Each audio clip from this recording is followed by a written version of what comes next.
over the past couple days, a certain segment of the internet has been a-buzzing. Bungie's latest entry into this steaming mess of a franchise has been revealed, and it looks as though it might reinvigorate the Destiny franchise. So Destiny 2 might be the game to save Bungie's skins. And in this video, I'm just going to talk a little bit about what I'm excited for with Destiny 2, so in no particular order, let's delve on into the abyss. So the biggest thing I'm excited for personally is about Destiny 2 is the PC port. So I made the switch to PC gaming from the Xbox 360 a little over a year and a half ago, maybe more. My reasons around that is mostly about the price of Xbox Live, and you know, the Xbox One was kind of picking up steam and I just didn't want to buy the console. So I made the switch, and I'm excited for this new port because I played Destiny 1 and it wasn't the best game, but you know, I played a little bit of it and I got interested in the world, so I'm excited to have the opportunity to pick up this new game on a platform that I actually want to play on. It'll open up the market to plenty of new players who might be interested in what all the fuss is about, or just the guys who filled their Steam libraries up with every game ever. That being said, I am unemployed, and I haven't actually bought a new game since like December of 2015, so hopefully someone will hire me and I can get a little money and fund my addiction. And my resume's in the description below if anyone's looking for a laborer. The next biggest thing I'm excited for is, you know, a structured story to this game. Destiny 1 really lacked that. It was completely all over the place. You had no real, you know, outcome other than killing something, and it just wasn't really engaging for most people. I think Destiny 2 is really going to change that up. I mean, we've got a new enemy, just someone comes in, completely bombs out your home, you know, all your stuff. All those old sweeper bots, we're gonna miss those guys. RIP sweeper bots. But yeah, it's definitely interesting to see a, you know, more centered approach to storytelling, and it's something that needed to happen. I think, you know, the Red Legion and Gary definitely look like pretty interesting villains. I'm excited to see what Bungie's gonna do with it. I think, you know, having a structured story is really gonna help this game succeed and, you know, be the best that it can be. On kind of that character-driven story note, like, we're actually getting a character-driven story. I mean, your character might not be the one driving the story, but you're actually going to be interacting with characters in a non-vendor fashion, something, you know, that didn't happen in vanilla Destiny outside of cutscenes. I'm excited for this. You actually get to go and talk to some of the legends of the Destiny universe, the Vanguard, whoever that one chap is in the European Dead Zone that we've seen in the trailer. I'm excited for it. I think Destiny 1 definitely tried that with some of their expansions as far as I've seen, but I've never played them, and from what it looked like it was forced on a system that just wasn't developed.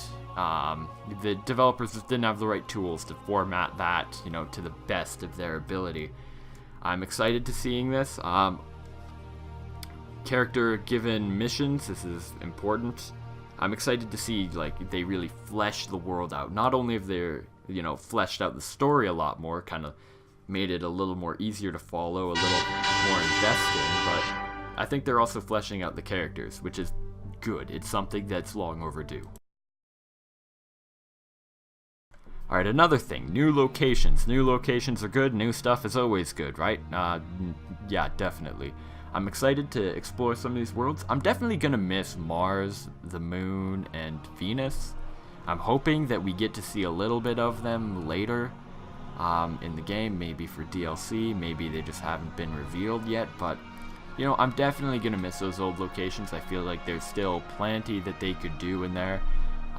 Just change it up a little, go to a different spot on the Moon, go to a different spot on Venus, go to a different spot on Mars, because they're entire planets. There's a lot of places you can go, but going to these new planets is interesting. The European Dead Zone on Earth looks pretty cool. There's that big shard of the Traveler or whatever in the ground. Whole bunch of old European architecture. The Cosmodrome's been flushed out as much as humanly possible. Io is kind of a little more mystic. I can't quite remember what I've seen of that. Titan looks sick. I'm excited to go romp around on these methane seas and, you know, journey into these old ruins of these abandoned colonies. And Nessus, it looks interesting. It's like what they did with Venus, only so much, like, it's just beautiful what they did with it, with the Vex milk waterfalls and like cherry blossoms and everything. I'm excited to go explore these new locations. I'm hoping we get to see some locations on planets we've already been to, but you know, we'll see what that takes us. On to another segment, open world exploration. Yes, I am excited for this. Open world games they're good if you do them right. I'm hoping Bungie does them right. Their Destiny 1 was a example of an open world game not really done right. I'm gonna say, as much as I liked the game, there was just so much wrong with it. But I'm excited for open world exploration. They actually give you a map this time, so A, you can see where you're going, and B, you can see where all those public event thingies that you missed are. D1 players will remember. Those are the ones where you go take down a tank, go fight off some guys, go find a thing with a bunch of random people that you just meet exploring the world. And it was fun when you did it, but you know, a lot of times it was just, this isn't as great, because you know, you're walking around for hours and you never find it.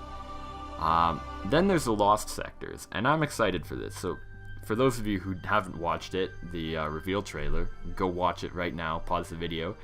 The Lost Sectors are basically these quests given to you by people you find out in the world. They'll go say, hey, there's this place and there's like a treasure there. And so you go to this Lost Sector and you go down into this dungeon, and I'm pretty sure there's going to be all sorts of dungeon stuff going on in there, you know, turrets or whatever Destiny has. And then you go, you fight a mini boss, you get the treasure. I'm excited for that. I'm hoping that there's lots of those, because those kinds of experiences are really, really rewarding. As long as, you know, the treasure doesn't suck, it's motivation for a player to keep coming back and coming back. And I'm excited to see where Bungie takes it, and I'm hoping that they just do a ton of those Lost Sectors and just add a ton of those dungeons and little secrets for you to explore, because it's what the game needed. Alright, another thing, new powers. All of our old powers will be gone or something, because you know, the Traveler's been encased in a big ol' red ball of gall. I improv'd that, did you know? And okay, so I'm excited for this. I think it can open up a lot of opportunities. We've seen 2 subclasses for each class, and for those of you who don't know, a subclass is something that you branch off of once you've chosen your class in Destiny. And there are 3 types of elemental damage. I can't remember all their names. The fiery one, the lightningy one, and the purpley one.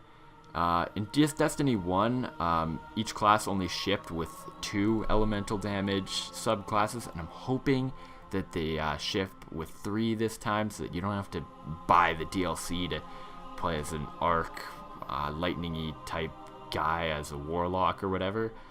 But the way things are looking, I don't think that's going to happen, but adding some new abilities, refining some old ones just to make them more fun to play. It looks good. It looks as though this whole thing might actually work out. Alright, have a look at this screenshot here. That is a health bar over a ship. Something we didn't have in Destiny 1. And you know what this means. This means we can shoot down ships in Destiny 1. This is Destiny 2. This is something you didn't have in Destiny 1. You shoot at these ships, one of their little guns would explode, but then they just fly away. Like, now you can actually shoot them down, and You know, I guess now, like, people are dropping out of the sky instead of arriving in ships, but you'll be able to take them out. These things acted as fire support in Destiny 1, and they were a little annoying to deal with.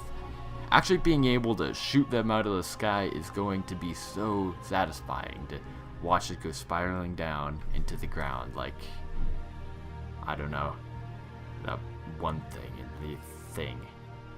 Okay, so this is something I've seen nobody talking about online, which is a little surprising, but that there is a tank. That is an actual tank in Destiny that we are actually in control of. There's been a tank, there's been vehicle combat, but it kind of always sucked. You'd get on your little vehicle, you'd run around, you'd wait. Like, the sections in missions was super short, didn't last long enough. The actual levels weren't designed for you to really use them. You just kind of run up and down the same stretch of land, gunning down, your enemies respawning every couple minutes. It kind of sucked.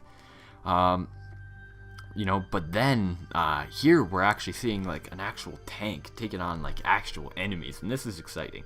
I'm going to delve into a little bit of speculation here. Maybe skip forward a little bit if you don't want to listen, but I think, you know, maybe this tank might be something you can call down from the sky, like little sparrows. I hope, like, if they do that, I hope it's like something a little more like Titanfall, where, you know, you wait a little bit until you can call your tank down. Like, there's a timer, and then when it destroys, you have a little bit to wait, and then maybe another timer, just something to keep it from dropping down all the time. Maybe a point system or something. If not, like, it's just something you pick up in a certain mission or whatever. I don't know. I really like tanks. I built my own. It's pretty sick. I just love a well-designed tank sort of thingy, a little section. And here's just two more technical pieces that I didn't really notice with Destiny. Number one, you don't have to go to orbit anymore to do stuff on the same planet. Awesome, because, like, you know, you'd be patrolling a location. It's like, maybe I want to do a strike or a raid or do a destroy mission. Like, you have to go into the menu, you have to fly out into orbit, then you have to go back down in order to do it. And it's time consuming. Actually being able to go back and do that, like, while you're still on the planet without having to fly around and sit through all these loading screens is going to be great. Another thing there, making all multiplayer matches 4v4, they were 6v6. I'm alright with this. I prefer bigger multiplayer matches, but if the game is better with less, I'm alright with this. I never really got into the Destiny competitive multiplayer. It was just too hectic. It was just, my skill was non-existent. I saw no reason for me to, you know, be a part of it, but I can see why people are excited about it. Alright, so that just about sums up everything that you know, I wanted to talk about in this video. I'll probably be going into a little bit more detail in a future video, or I might not. I'm kind of lazy that way. But if you enjoyed the video, click the like, smash the like button, like, just pulverize whatever button you're liking with. If you didn't like it, you know, how could you do that? Yeah, this has been Jacob of Rocket Dog Studios, signing oof.